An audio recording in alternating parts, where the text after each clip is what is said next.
Thomson Reuters Risk and Fraud Solutions empower financial institutions to safely onboard and continuously evaluate customers, members, and vendors, and increase new business securely through automated technology.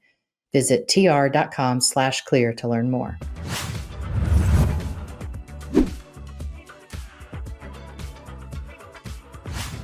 Hi, and thanks for joining us again for episode 6. I'm Sarah Beth Felix, and this is FinCrime Unfiltered.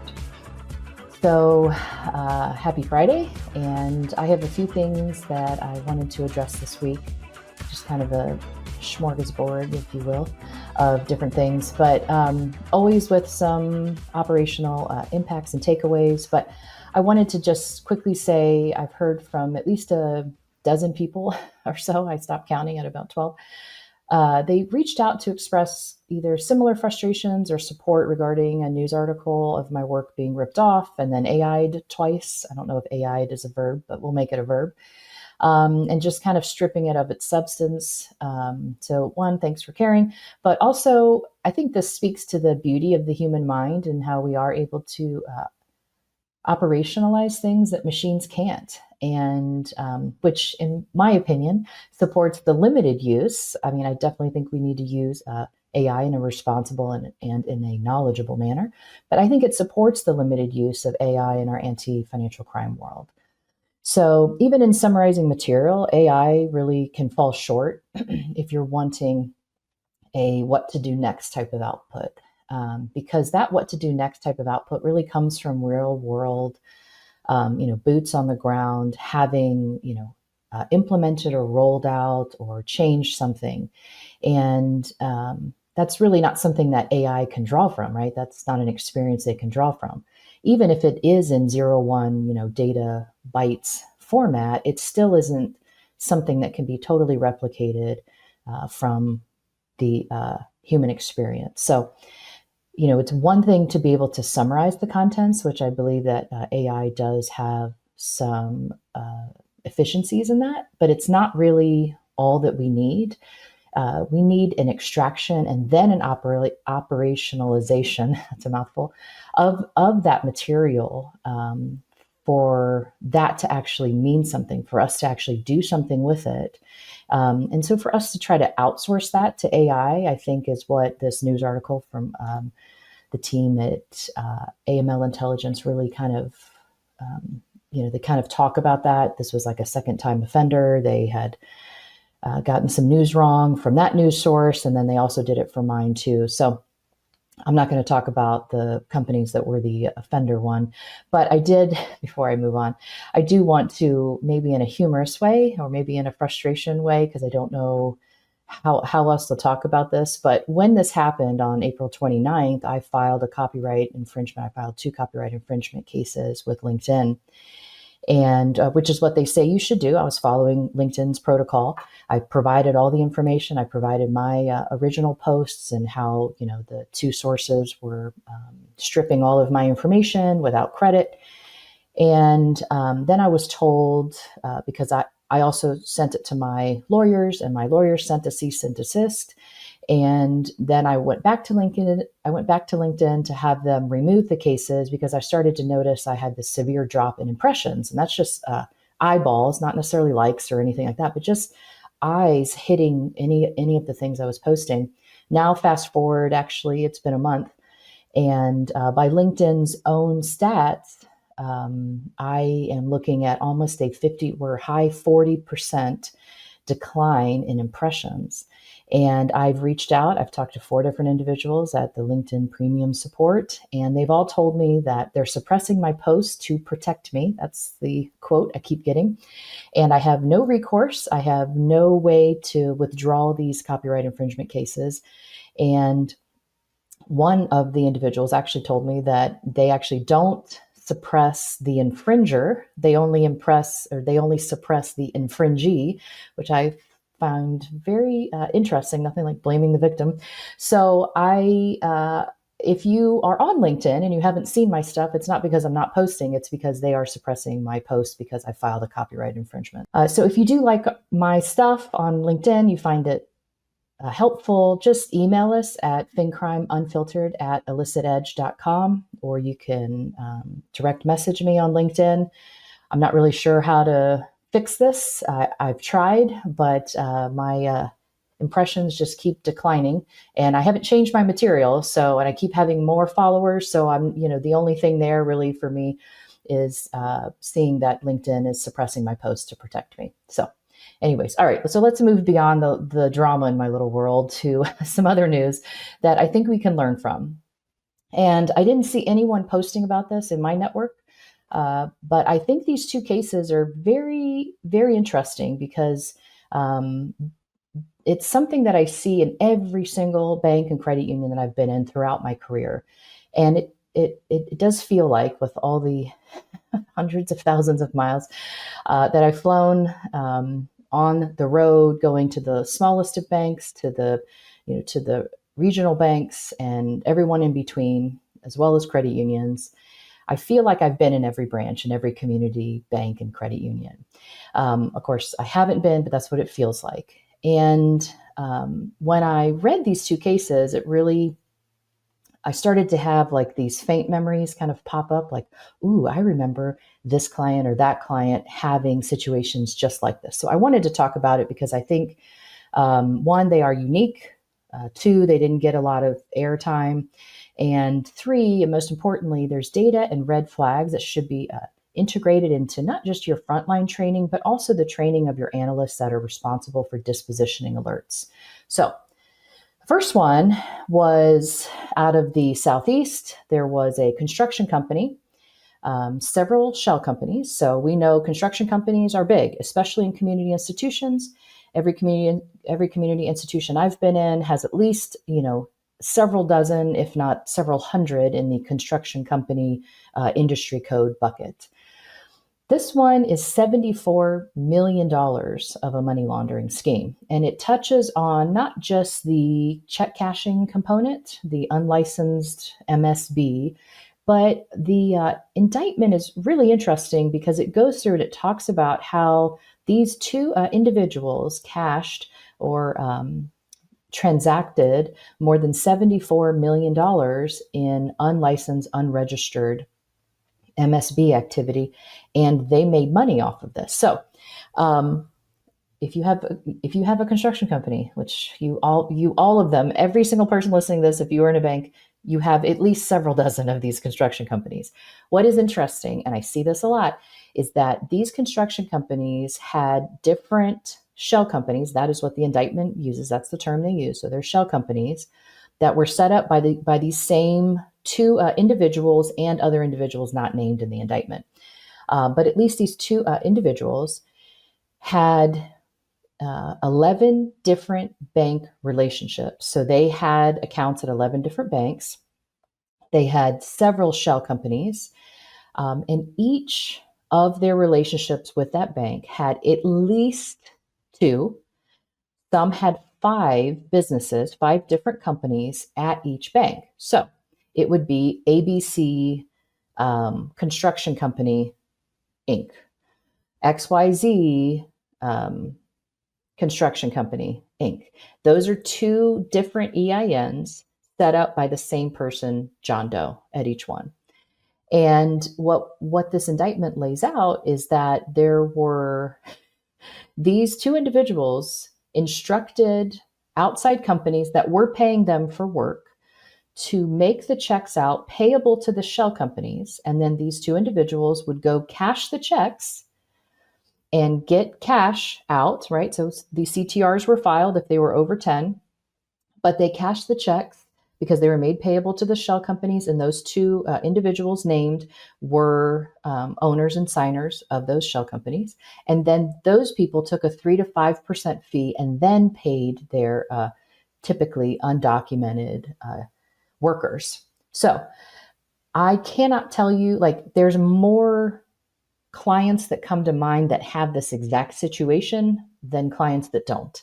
So community institutions, banks and credit unions, one of the first things you should be doing is operationalizing this case by looking at the companies that have different EINs, but the same signers and the same owners. Now, does that mean that they're all doing something suspicious? No. That is the first piece of contextual information that should help give you a lens as to, this is interesting that this one person or these two people are owners or signers on 3, 4, 5 different types of construction companies, and they're all bringing in checks to be cashed. And most times the branches are fully aware that these individuals are actually cashing the checks to pay the workers. I've heard this, I don't know how many times. In fact, if you Google this to see whether or not this is something that's SAR worthy, you will find a whole host of opinions going back to old blog posts from Bankers Online, which I think is still around, to everyone's opinion now. For me, the SAR threshold really needs to come not just from are they paying undocumented workers in cash? That is a part of it because there is a tax evasion charge in this indictment, but it also is, are these individuals, of course, now you may not know this, are these individuals acting as an unlicensed MSB or check casher by cashing these checks on behalf of the workers and then paying the workers? This is something that really doesn't get addressed too much when I'm on site with clients. It's typically a tax evasion focus and not necessarily an unlicensed MSB focus, which is, under FinCEN law or under FinCEN guidance, a reason to file a SAR is when you have someone functioning as an unlicensed MSB. So I think this is real important to look at. Okay, so there were a few other things, and if you want this indictment, I have it in PDF form. I can send it to you. It's a great read. It's not a very long at all. But one of the things that I think is kind of the kryptonite, if you will, to this, if I'm remembering the use of kryptonite correctly, is 314B.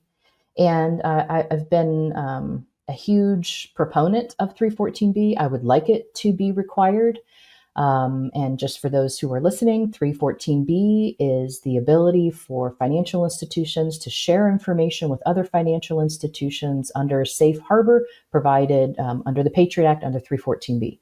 And it is not a requirement, unlike 314A, which is when our government law enforcement branches can send names for banks to scrub against that list. That is a requirement. That's 314A. 314B is not a requirement. It is voluntary. And I think institutions who choose, and I will say it's hardly ever, I don't think I've ever met an AML officer who actually chooses not to be 314B registered. It's typically an executive or a board member. But those institutions who choose not to be registered for 314B, I think they kind of play with that line of willful blindness. Will it ever be proved in court? No. But I think the spirit, the intent of 314B is to give you a window into either the source of those funds that are now in your institution or the usage of those funds that left your institution. And that provides important contextual information that could very well drive a SAR or maybe even a no SAR file, depending on the information on either side of the transaction. So it's really important for 314B to be looked at as a tactical tool. It is a way for your institution to be more effective, right? And that doesn't necessarily mean a SAR, but if you would have filed a SAR based off of the information that you would have gotten in a 314B type of exchange, then to me, you are losing out on having a truly effective suspicious activity monitoring program. One of the other things to remember is, as you read through the indictment, they talk about intercompany transfers. Now, I know there's not a lot of larger institutions that allow a business to transfer to another separate business within their bank. Most tier one institutions don't allow this. But some smaller institutions and a lot of credit unions allow this. So this would be ABC Company Inc. and XYZ Company Inc., two different EINs. Do you allow those intercompany transfers electronically? Okay, that's one pathway that this $74 million flow of funds went, where they were transferring money back and forth between their various businesses at one bank. But also they wrote checks. So they would come into the branch and they would write a transfer, like a ticket from one company to the next company, and the funds were able to be transferred. So the tough thing about this is that they're annoying. I don't know how many validations I've done where I'm like, oh, I got to look at these transfers. And it's not really a lot of fun because you're not dealing with cash, you're not dealing with foreign wires, right? You're not dealing with like easy stuff. You're dealing with typically a transaction code that may not be particular to an intercompany transfer, which makes it even harder to figure out, right? Is this person just transferring to their own business savings, right? ABC checking, ABC savings, or are they actually going to transfer those funds from ABC to XYZ?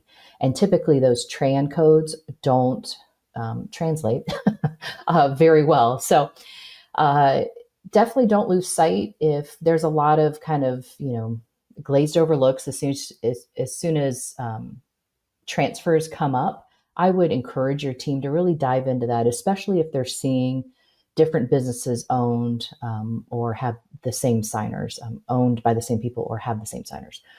Also, intercompany transfers, and I think this is a lost art, they should inform your CTR aggregation 100%. I was just recently working with a respected AML system about how to better equip their institutions to find possible CTR related companies in aggregation type of format. And while it's super complex in some areas, it really is helpful. And I really think it's a lost art, meaning most analysts who are dispositioning suspicious activity alerts for rapid movement of funds or things like that, they aren't really looking at it from a perspective of, oh, these are two different businesses and I'm seeing them move the money back and forth, back and forth. That piece of information should be sent over to the CTR team to say, hey, I think these two businesses are related and should be added together on their cash activity in a single day to see if they generate a CTR. So, of course, it comes down finding this type of shell company, kind of shell game, right, where they're moving the funds back and forth. This really comes down to time and the ability to follow the money through annoying internal transfers. So it's something that I think analysts should be fully aware of, that there's not just a tax withholding issue here, but there is also an unlicensed MSB. And those types of lessons should be put into the training that should be customized for your area. We're continuing to see this. In fact, in just a few minutes, I'm going to go over some of the lessons learned from a recent consent order. And one of it has to do with customizing the training. So I think this is a great case to use for that. FinCrime Unfiltered is proudly supported by Hummingbird. Hummingbird is a modern compliance platform designed to make financial crime investigations smarter, faster, and more effective. Because today's financial criminals are sophisticated, savvy, and agile, meaning the tools used to fight them should be too. Learn more at hummingbird.co. The second case, and this is something, again, every community institution, every regional institution has exposure to this. These are NGOs, non-governmental organizations, or NPOs. I think they changed the title to nonprofit orgs. But this is, I think it was about 4 million-ish in goods and services. So let me just say, while banks are not the de facto regulator of their construction companies or their NPOs or NGOs that they bank, if you have knowledge, you have burden. And I think it does kind of flow into the CDD box. And because we know that NPOs and NGOs have their own chapter heading in the FinCEN or the FFIEC, FinCEN, BSA, AML exam manual, that's a mouthful. They have their own chapter heading. So I think there are basic things that are missed, and I do see this a lot working with especially community institutions, where they just kind of set, they add all of the NAICS code, all of the North American Industry Classification System codes, to NGOs and NPOs, because they do have a NAICS code that can be assigned, and they just kind of let it go into the velocity, the overall high-risk customer way that they approach it, with cash and wires, et cetera, and foreign people and foreign this and foreign that, right? And they have all these little different pieces of criteria, and it varies, based on your system and based on your institution. So this is moving beyond that. From a transactional monitoring perspective, what are you doing, if anything at all, to monitor for some basic typologies and misuse of funds in an NPO or an NGO? And there are some easy steps that smaller institutions can actually take today, depending on the flexibility of your AML monitoring system. Again, if you cannot write rules, and I've said this in other episodes, if you cannot write rules like this one I'm going to talk about in a sandbox environment, so you can temperature check if your exposure to basic typologies like this actually exists, please get a new system, or at least look at getting a new system. I do have a very short list, about this short, of systems that I do believe are making a difference, and they are really, equipping financial institutions with the tools that they need to get after the illicit and suspicious activity that's flowing through every financial institution. I do have a short list, so you can always email FinCrimeUnfiltered@illicitedge.com or find me on LinkedIn. But one of the things you can do, very simple, because we literally see this almost weekly. If you Google DOJ and NPO or NGO, there's almost on a weekly basis some type of indictment coming out about a charity being used for personal luxury type of expenses. Like this person here in Florida actually bought I think it was a rose gold covered golf cart with some of the funds that she was raising. She was the CFO for this, or I'm sorry, she was the COO for this nonprofit in Florida. But beyond that, now, of course, the bank's not going to necessarily know that unless she writes it, unless she's not there enough to write it in the memo field of the check for my rose gold covered golf cart. Barring that, most times you can actually do a temp check and say, all right, I have all these NAICS codes for NPOs and NGOs, and I just want to see in the debit card purchases, which ones have the word Versace, the word Fendi, the word BMW, right? There's basic luxury descriptions that you can run in the a description field that actually gets passed through to your AML system along with the NGO industry code. And that's a good temp check. Now, if you have a lot of NGOs, then this is something that you would want to run in a test environment, in a sandbox, before you make it live. But it's a good temp check where you go, hey, just basic misuse of funds would be, and then you can list all these luxury companies and then run that against it. I can't tell you how many times I've done that in a validation. And I always find something. Now, is it always a slam dunk and always SAR worthy? No, of course not. But it is something that is important to look at, especially if you're seeing a whole bunch of purchases at luxury places, yet this company is claiming a nonprofit status. So that's something that you can do today. And it's I see it as a discovery type of exercise, right? There's people that like to go digging for dinosaur bones. I like to dig for things like this. Again, it's not always a slam dunk, but it is something that gives you at least a little bit more of a proactive approach to finding some nonprofits and NGOs that may not be using the funds how they should be using them. So always happy to field questions on that. And to close out, I just wanted to talk about a consent order that was released by the FDIC for a bank in Pennsylvania. So this consent order actually comes while it was released under this administration. If you look at the timelines involved, it's clearly under the last administration. But I think there's some lessons learned and reminders for all banks and credit unions. And I did post a little bit about this, but I wanted to just kind of give a little bit more color since I'm limited on the number of words I can use. And I'm also being suppressed, so you may not have read this post anyways. So one of the things used continuously in this consent order is the term AML and CTF risk profile. It's used, I don't know, at least 10 times. They don't really define it. There is some talk about it in that FFIEC exam manual. To me, what they mean by this, they being the regulators, it's a threat landscape. And it's just basically accounting for all of the things that, all of the ways in which a criminal can use your rails to send, receive, store, disguise funds.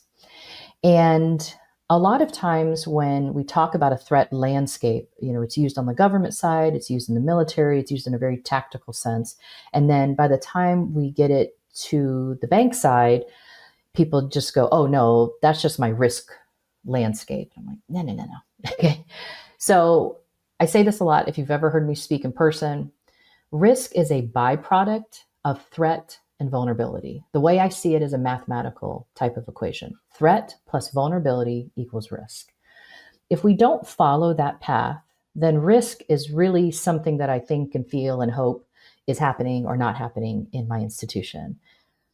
You can't talk about your risks if you haven't done the work to evaluate what your threats are, and then the work to see what are my vulnerabilities. Now, are these vulnerabilities in my control? Are they, system issues? Are they data issues? Are they things like that? And then also out of your control. Are we dealing with an unregulated type of entity? That's where your vulnerabilities sit. So it's threat plus vulnerability equals risk, not just risk. And a lot of times that's how we present things. So, and I will say that the Treasury, US Treasury, they publish their national money laundering threat assessment.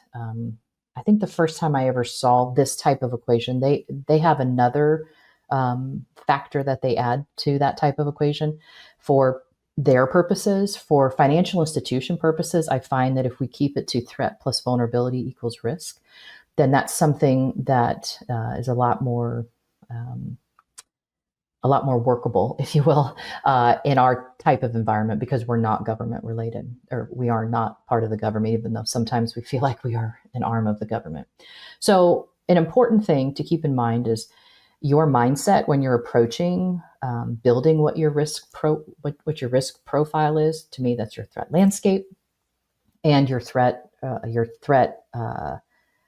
assessment, not your risk assessment, threat assessment. When you're building those, your mindset should be not in a defensive position, not in a why this risk isn't related to your financial institution because you'll miss something. It should be that threat is 100% in my institution and I'm going to disprove that.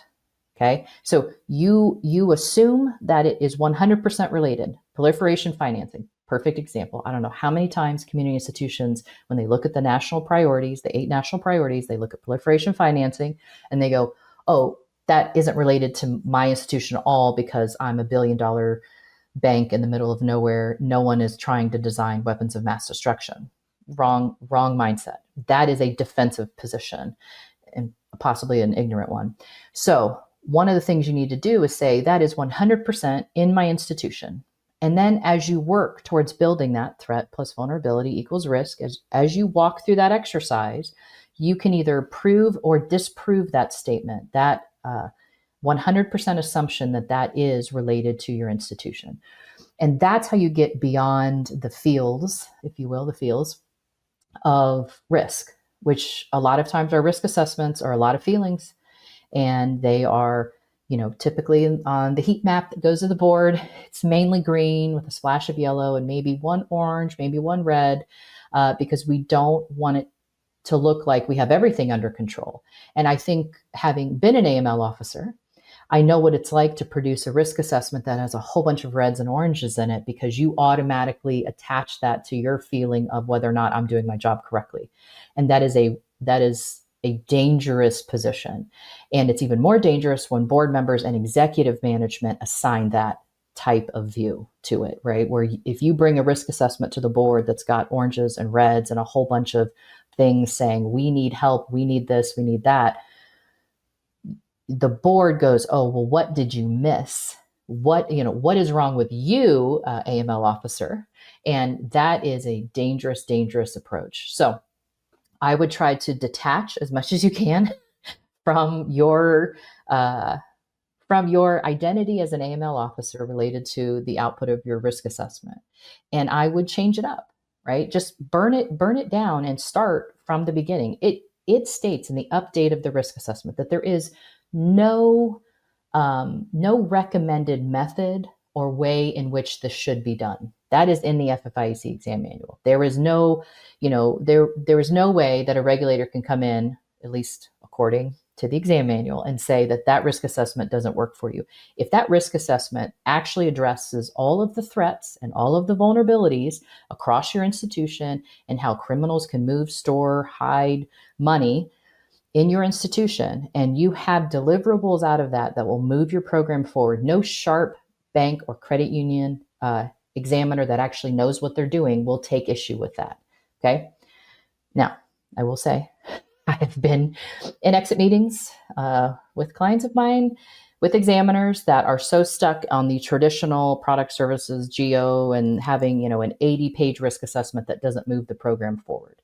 So I'm hoping under this current administration that we will take the time to really kind of revamp things in a way that actually work for your program, because we know that most of the bank examiners are not hyper focused on the sanctions and AML area. So if you can see a bright side, I think, out of regulators not really being focused on it, I think it's a great time for you to rework and find something that actually moves your program forward. Okay, that was a huge, long part of it. But the reason why I spend a lot of time on that is because out of that type of exercise, threat and vulnerability equal risk, comes a threat landscape, a threat assessment, and it should 100% feed into your customized training, and it should feed into your suspicious activity monitoring program, and it should feed into your customer due diligence program. So you can't really have those three effective downstream items if your threat assessment exercise hasn't really been done correctly. They are all super, super related. One of the other things we saw in this consent order was a whole section on OFAC sanctions. And it's important. A lot of times, and I will say, I was happy reading this, not happy on behalf of the bank, but I was happy because I've been saying this like a weirdo for years, and I feel like everyone just kind of looks at me like, shush. If you have not touched your sanctions OFAC program in a while, please do it, like today, next week, just do it soon, especially with this current administration, their focus on FTOs and SDGTs, the foreign terrorist organizations, specially designated global terrorists. With their focus on those and beyond sanctions penalties, we're talking about criminal charges. Really now is the time to, look at your OFAC program and see how does it compare to the framework that the Treasury published several years ago. And don't forget, while you're at it, to make sure you're looking at it from a resource perspective. Do you have enough people? Do you have the right technology? Most times, I will say, community institutions, they have not touched their OFAC technology in forever.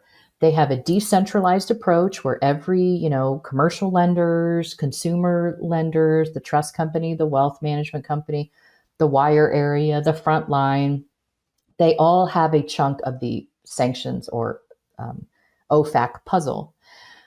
But the person in charge, the AML officer, or if you're a big enough institution, the sanctions officer, you haven't really gone down to test it. Say, hey, actually, that thing that we can't touch, especially if you're looking at trust and wealth management, a lot of times you cannot customize what is baked into that core.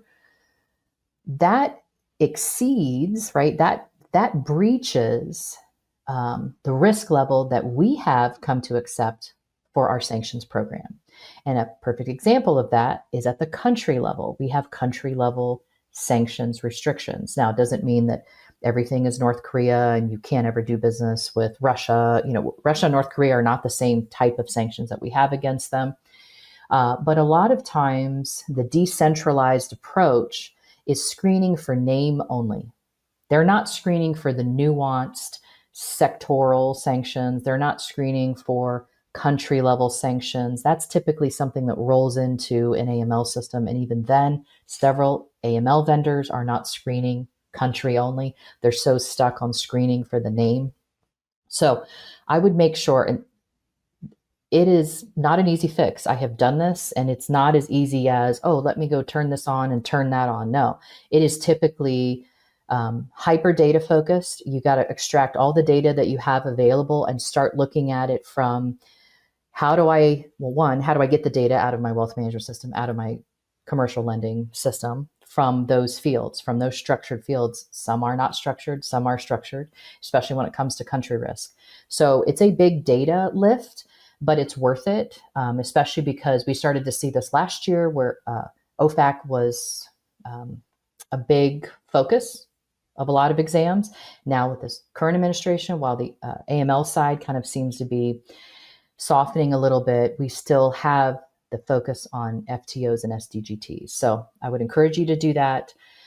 A few other things. QC, quality control, quality assurance were mentioned several times throughout this order. I call it QX. I don't care where it happens. It just has to happen at some point. So you need to, especially, the size of this institution, I believe it was just under $1 billion in assets. So if you think, oh, I'm a $3 billion institution, I don't need somebody who's a full-time QX person, you're wrong. You definitely need that. And we started to see that also last year. That was mentioned several times, especially under FDIC banks. And a few more notes. They talked about having an AML officer that had skills, ability, and experience. And that seems to be really what regulators focus on. But how do we predict success beyond the resume? And that's something I think we saw throughout the last 18 months or so of consent orders. It's like they're stuck on having AML officers that have a good resume, but that doesn't necessarily mean that they're hyper suspicious. And that's something I've talked about before. So that's something that I think regulators need to move beyond the skills, ability, and experience. How do you measure skills, especially in such a nuanced type of environment? What is a good skill to have? That is something that we have been working on for years and years at this company I work with. But it is something that I think needs to be fleshed out more rather than just this person needs to have good skills. Okay, great. Can you define those skills for us? And then can we measure those skills? Audit, I will say, I say this all the time. I've said it for years. If it's a clean audit, it's not a good audit. This particular case, they had a third party. They have third party risk management. That was a huge part of the consent order. It is not going away. Third party risk management, TPRM. It's definitely not going away. All of the risks that are shifted to your institution from partially regulated or unregulated, or in some cases, very poorly regulated, either downstream fintechs or other banks, all those risks still are alive and well, and they're being shifted over to your hyper-regulated institution. So not just for your institution, but if you have a clean audit, it's not a good audit. If your third parties that you're working with have a clean audit, it is also not a good audit. When you're performing a review as the bank partner on your fintech or other banks that are part of your TPRM, and you're doing that review and it all comes back clean, not a good review. You need to find something. Every program should be changing and shifting, especially in light of all of the things happening in our regulatory world. Last note I'll make, the threat mindset. I am not military, so I'm sure any military folks that are listening to this will probably think a little bit differently. But from a private sector financial institution, money following type of mindset, you need to make sure that your team, all the way up to the AML officer and all the way out to your third parties that you're dealing with, that they have a threat mindset. that they are constantly evaluating beyond just the check the box, am I complying with this? You need to make sure that they're thinking like a criminal. How would a criminal use my wires, use my online banking, use my wealth management to move, conceal, store, disguise money? How would that happen in that downstream third party too? And is your third party also thinking like that? And I think that again is part of the nuance. It's part of the lost art. It's part of what makes our field great, is that you get to play in that gray space. And I know it comes down to, I don't have time for that. That's a lot of what I hear. And please hear me. I get that. I've been there. The best place that you can make margin for that is in your threat assessment. If one of your vulnerabilities is we don't have enough staff, we don't have the right technology to play in this gray space, or we don't have the right staff, that threat-minded staff, that needs to be accounted for in your threat assessment, at least initially. And then it should also, it can also be memos to file and things like that to your board and to your management team. So, all right, I think I gave you all enough things to do for the day. Thank you for listening again. Please don't forget to subscribe and share. I really love getting the emails for follow-up. I think next week I'll be sharing some of the emails and some of the requests I've gotten. I did get several from last week's episode asking for some of the ways in which you can find a front company. Always happy to send that out. Please don't forget to email us at FinCrimeUnfiltered@illicitedge.com or find me on LinkedIn at I Follow Dirty Money.